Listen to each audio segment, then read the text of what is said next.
a beautiful day out here in the Texas Panhandle. Got us a pink and yellow sky up here. Something's gonna happen today which almost never happens in the Texas Panhandle. It's gonna start off really windy like it usually is, and then as it hits about 10 o'clock, it's gonna die. And so there's gonna be this moment between when the wind is too windy to fly and when it dies. Picking up what I'm putting down, I'm gonna try and go out. I'm gonna try and find a ridge to launch from. Free flight. And if that don't work, I mean, I'm sure I'll probably get a flight. Well, maybe, who knows? I get skunked more often than not. But if that don't work out, I'm gonna hit the paramotor and do a little thermic flying in a paramotor today. There's a fence here, but the appraisal maps show that this is not the rancher's property until the top of the ridge, but he's fenced it right here. So apparently he does not believe that to be the case. Normally, I don't like crossing fences, but I'm gonna do that for under the legal guise of portage, which means in Texas, you can cross a fence on a cut bank if it's to cross an obstacle, and I'm gonna call what I'm seeing to the right here an obstacle.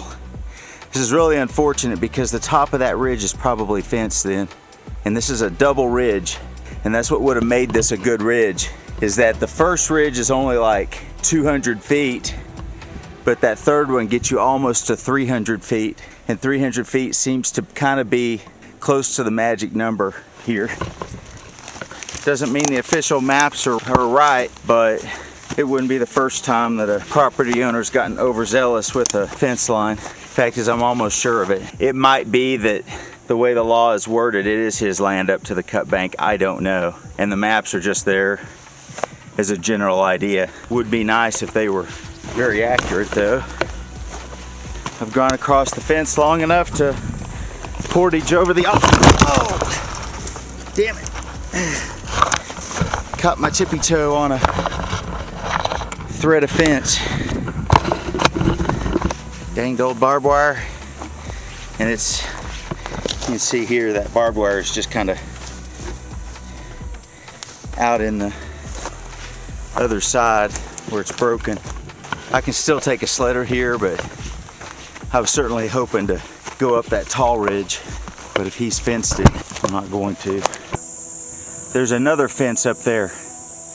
That's his property line. I see a fence up there.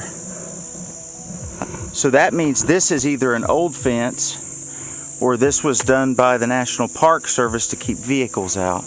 Because there's a nicer fence up along that ridge, and that is actually his property line per the map. Okay, so I feel better at crossing this fence then.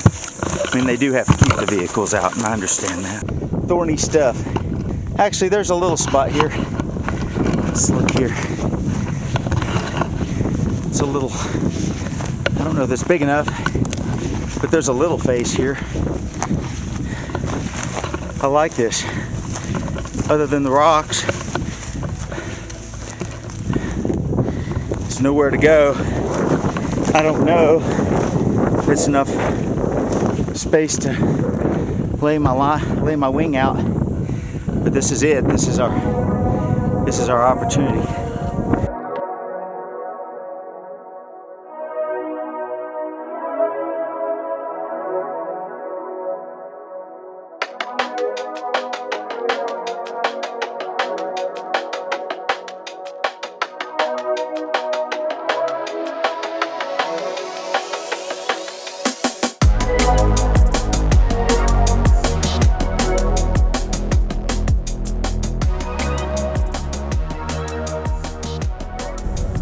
Like that letterbox video, that's because I suck at GoPros.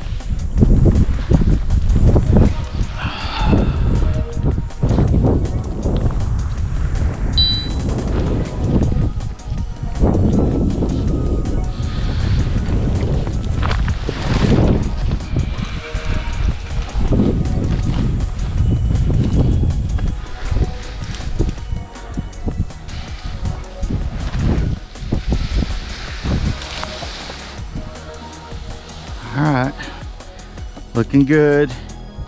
In between a cycle.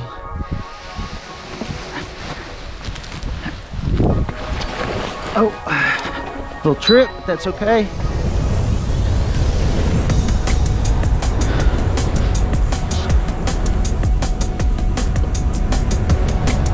Woo!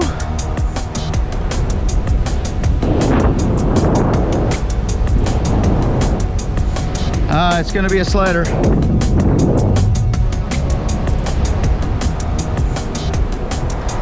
I'll go ahead and hit this ridge just in case there's something. So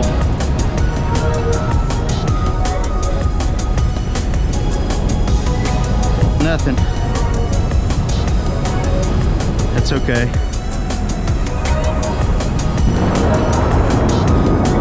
Hike and fly Father's Day sledder. And I think this gets my P3 requirements done.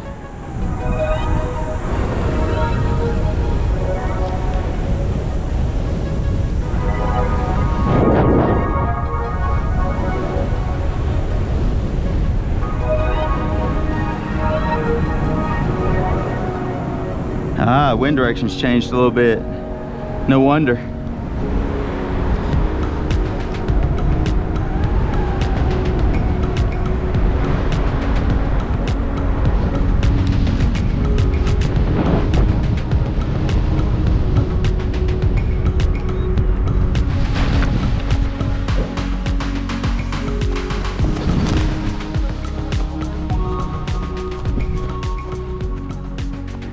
And that's the problem, right? See the way that air is flowing? It's turned to flow straight down the canyon.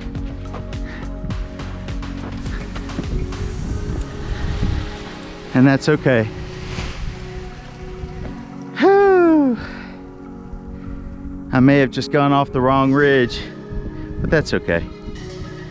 I don't know that there was enough.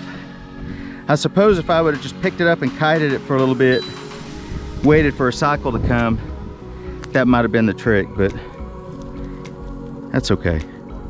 I was kind of tripping anyways. That was not great soil. Standing around a bunch of boulders trying to navigate them. And that's it. So as far as I know, this ridge doesn't have a real name, and let's throw it out here real quick. So I thought I'd do some thoughts from my first flight there.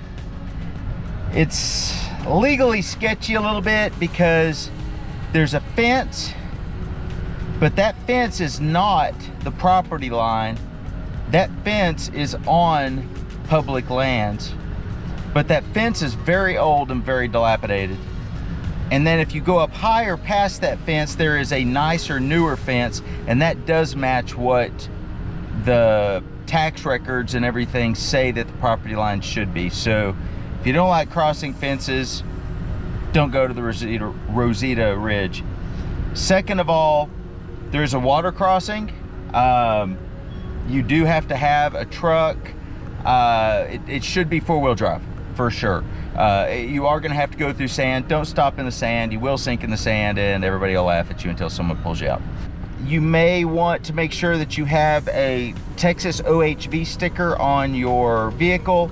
I'm not 100% sure it's necessary, but a lot of places out here it is necessary. So better to be safe than sorry and get a ticket by a ranger. The rangers out here, the park rangers, they've all been cool with me with paramotoring, paragliding, but I wouldn't stress it and put a bad mark on yourself by not having an OHV sticker. Well, something just hit the truck. Maybe there's a clump of mud falling off. It can be muddy here. As far as launching, it's sketchy as hell. There's a pretty good spot up there to lay out your wing, and I was surprised. Usually you don't get that. That was cactus free. Unfortunately, you had to step down a little like 3-foot ridge onto some pretty crappy area to be able to pull that wing up, to be able to lift it. And I turned around and I did trip and fall. falling, I've always found, like tripping and falling while kiting a wing, it takes a lot of the energy out, and it's never really bothered me, as long as I make sure that the wing is my priority, not what's going on with whatever I'm falling or my legs or whatever. Whether paramotoring here is acceptable at the Rosita Flats, I will not say. I think it is. I think there's a little river just past the Rosita Flats where they say no motors. I pulled up a map of the area, and absolutely paramotors are okay in the Rosita Flats area. Anywhere past, this is where I landed, approximately here. This is where I launched. I would say anywhere past kind of where this red area is, you should have an extremely competent either motorcycle, quad, or really tricked out Jeep into this area. Yeah, I've got a pretty decently lifted truck, and I managed to mangle it pretty good right about here. So you have been warned. Anywhere, actually this area is kind of cool because anywhere this direction is also extremely paramotor friendly. It's just this is the area that's managed by the National Park Service, and then this area back here is managed by BLM, and they're extremely friendly to ATVs as well. I think there's better ridges. This ridge I wasn't terribly impressed with. I think that the wind's got to be out of a very just nice, perfect kind of direction for it to work. And maybe I launched from the wrong area. That's altogether possible. But I did want an area where I could launch that wasn't going to be too bad. There was one other area that I thought was good. I want to go back to the Chicken Creek Ridge. I'm naming it that, but my truck couldn't make it, and I actually got a dent on my truck trying to get there. Yeah, wife's not gonna be happy about that. But the Chicken Creek Ridge is about half a mile long. It's a lot more flat. I think it's a little bit taller. If there's a place to launch from it, I think it would work better with the wind that was coming in today from the west, or even the Buffalo Ridge. But unfortunately, kind of the way I'd already gone this morning, I was going off of the forecast from last night, and Buffalo Ridge wasn't going to work. But today, Buffalo Ridge would have probably worked great. So, you know, it is what it is. So I'm not very good at making outros at all. So here's a video of me teaching my son how to kite. This very first lesson, and guess what we got to learn? Sometimes the weather is totally wrong and it's way too windy to teach you how to kite. And here's how you pack up a wing properly. It is what it is. See, other news, bought a tow winch that doesn't quite work right, but we're working on that. I think it's just a carb, but we'll see. And then hopefully we can make that tow winch some improvements to it. I'd like to see a pressure gauge on it, and if possible, maybe even make it wireless. We'll see. Hope y'all had a great Father's Day. Thanks for watching. Peace.